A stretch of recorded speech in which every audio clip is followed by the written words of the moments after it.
دوسرا سوال یہ ہے کہ جو لوگ آگ میں جل کر راکھ ہو جاتے ہیں یا پانی میں ڈوب جاتے ہیں اور جن کا وجود باقی نہیں رہتا، ان کو عذاب قبر ہوگا یا نہیں؟ دیکھیے، اہل سنت و جماعت کا عقیدہ یہ ہے، کہیں بھی مر جائے کوئی اور مرنے کے بعد دفن نہ ہو، مثال کے طور پر کسی کو جو ہے 10 شیروں نے مل کر کے کھا گئے، کسی نے ہاتھ کھا لیا، کسی نے پیر کھا لیا، کسی نے منڈی کھا لی، کسی نے کچھ بھی کھا لیا، الگ الگ حصے کھا لیے، تو فقہا کہتے ہیں کہ شیروں کے نے جو حصہ کھایا ان کے پیٹ میں اگر عذاب ہوگا تو ان کے پیٹ میں عذاب ہوگا، اور اگر ثواب ہوگا تو شیروں کے پیٹ میں ثواب ہوگا۔ یہ اہل سنت کا عقیدہ ہے، یعنی کہیں بھی ہو، مرنے کے بعد ڈوب کر کے مرے، جل کر کے مرے، راکھ راکھ ہو جائے، ریزہ ریزہ ہو جائے، بالکل کچھ باقی نہ رہے جسم کا کوئی حصہ، آپ دفن نہ کریں، سولی دے دی گئی، لٹکا دیا گیا، ہمیشہ کے لیے دفن نہیں کیا جا رہا، تب بھی حساب و کتاب ہوگا،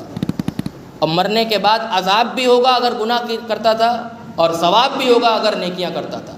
اور آپ دیکھیں کہ یہ معتزلہ کا عقیدہ تھا کہ وہ یہ کہتے تھے، دلیل دیتے تھے، کیسے ہو سکتا ہے کہ ہم یہاں سامنے کسی کو مرا ہے، اس کو دفن نہ کرے، عذاب کیسے ہو؟ کیسے کوئی ڈوب کر کے مر جائے، عذاب ہو اس کو، ثواب ہو اس کو؟ یا کیسے کسی جانور نے اس کو کھا لیا، کیسے ہو؟ تو فقہا ہمارے جو ہیں انہوں نے کہا کہ ان اللہ علی کل شیء قدیر، اللہ ہر چیز پر قادر ہے۔ آپ کے بغل میں اگر کوئی سویا رہے، وہ سونے کی حالت میں عالم خواب میں کہاں کہاں پھرتا رہتا ہے، آپ کو خبر تک تو نہیں، اور یہاں تک کہ کوئی جانور بھی اس کو خواب میں حملہ کر دے یا کوئی مارے اس کو، کوئی آثار آپ کو معلوم نہیں، وہ تو سویا ہوا ہے۔ تو عالم خواب کے یہ عالم، تو عالم برزخ کے بھی ویسے ہی کہ ہم سے پوشیدہ ہے، ہمیں نہیں معلوم، لیکن اللہ تبارک و تعالیٰ نے جو بیان کیا وہ حق ہے، جو ہمارے فقہاء نے بیان کیا کہ عذاب و کتاب، حساب و کتاب ہوگا، وہ حق ہے، وہ ہوگا ہی، اس پر ہمارا عقیدہ ہے۔ تیسرا سوال یہ ہے کہ جب کوئی بچہ یا بچی پیدا ہو تو اس کے کان میں اذان و اقامت کہی جاتی ہے، ایک صاحب اس کو بدعت قرار دیتے ہیں، اس کا شرعی کیا حکم ہے؟ بالکل غلط ہے، بدعت کیسے ہو سکتا ہے؟ ابو داؤد شریف میں ایک حدیث ہے کہ اللہ کے نبی صلی اللہ علیہ وسلم جب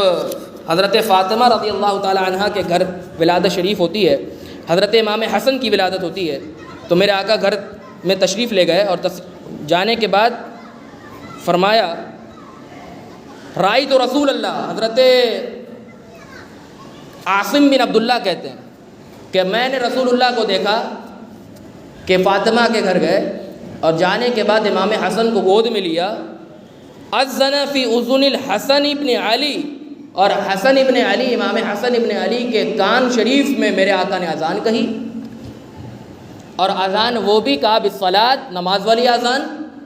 تو جب اللہ کے نبی نے اذان کہی تو یہ بدعت کیسے ہو سکتا ہے؟ جو بدعت کہے وہ بتائے کیسے بدعت ہے، بھائی وہ جاہل ہے،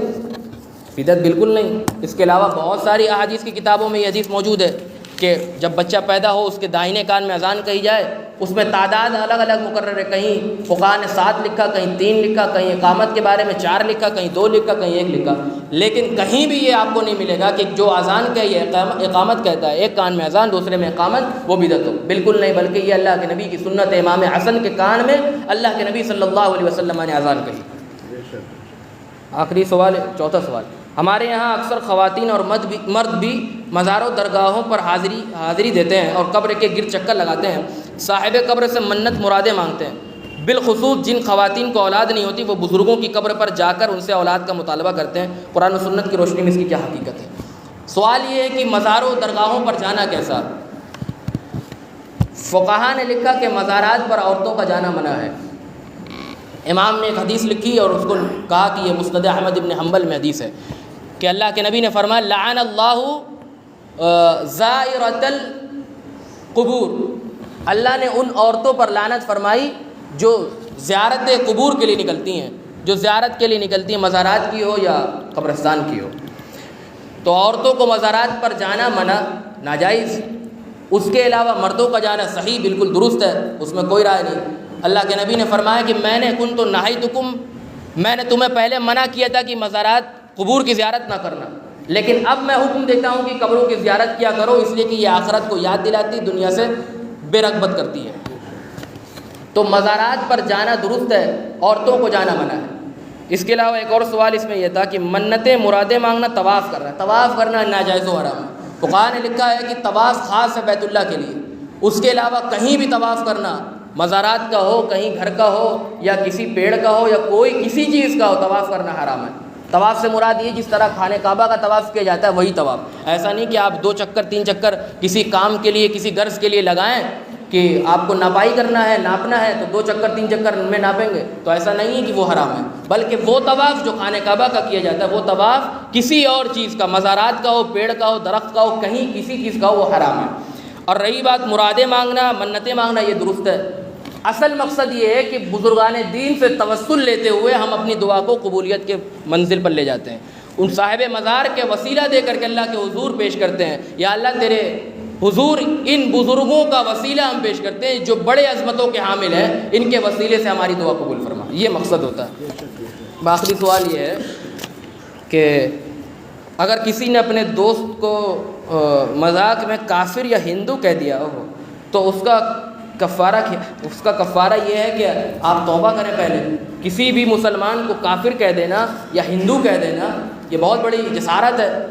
آپ پہلے توبہ کریں اور پھر اپنے دوست یا جس کو بھی کہا ہے اس سے معافی مانگیں، یہ آپ کا کفارہ ہے۔ اللہ تبارک و تعالی ہمیں نیک سمجھ عطا فرمائے، نیک عمل کرنے کی توفیق عطا فرمائے۔ واللہ تعالی اعلم بالصواب، آخر دعوانا الحمدللہ رب العالمین۔ آپ پہلے سنت پڑھ لیں، اس کے بعد کچھ وظائف پڑھنا ہے۔